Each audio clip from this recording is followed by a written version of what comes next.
2024-এর প্রথম আলো পত্রিকায় একটা নিউজ প্রতিবেদনকে উপলক্ষ করে আমরা দুদকের কাছে প্রয়োজনীয় ব্যবস্থা গ্রহণের জন্য আমরা অনুরোধ জানিয়েছি। এবং এই প্রতিবেদনের শিরোনামটা হচ্ছে সরকারি বাড়ির ভাড়া পরিশোধ করছেন না শামসুদ্দিন চৌধুরী মানিক। আপনারা জানেন যে সুপ্রিম কোর্টের অবসরপ্রাপ্ত বিচারপতি জনাব এইচ.এম. শামসুদ্দিন চৌধুরী মানিক একজন আলোচিত সমালোচিত বিচারপতি। তিনি জনগণকে টিভি টক শো এবং বিভিন্ন মাধ্যমে উনি জনগণকে বিভিন্ন ধরনের সবক দেন।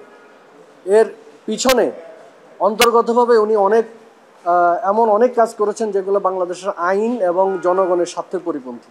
উনি অনেককে রাজাকার হিসাবে ঘোষণা দেন, কিন্তু আপনারা জানেন উনি নিজেই এই দেশের নাগরিক না, উনি ব্রিটিশ সিটিজেন, ব্রিটিশ নাগরিকত্ব, ব্রিটিশ পাসপোর্টধারী।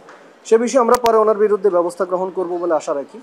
এই প্রতিবেদনে বলা হয়েছে উনি গুলশানের 35 নম্বর রোডে একটি সরকারি বাসা বরাদ্দ নিয়েছেন 2012 সালে এবং উনি অবসরে গিয়েছেন 2015 সালে। 2016 সালের এপ্রিলে উনি বাসাটা ছেড়ে দেওয়ার কথা, কিন্তু উনি ছাড়েননি। নোটিশ দেওয়ার পরও উনি ছাড়েননি, উনি ছেড়েছেন 2016 সালে। উনি যে অতিরিক্ত সময়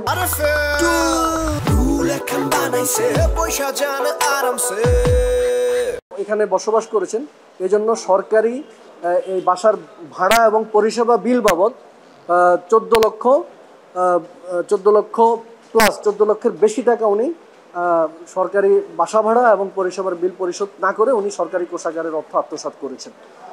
এছাড়াও আপনারা জানেন যে সরকারি বাসায় যারা থাকেন তারা বাসা যখন ছেড়ে দেন তখন উনি যে বিলগুলো পরিশোধ করেছেন এই মর্মে প্রয়োজনীয় কাগজপত্র উনি সরকারি যে আবাসন দপ্তর রয়েছে সংশ্লিষ্ট সেখানে জমা দিতে, উনি এগুলা বিচারপতি জনাব এইচ.এম. শামসুদ্দিন চৌধুরী মানিক এগুলো কিছুই জমা দেননি।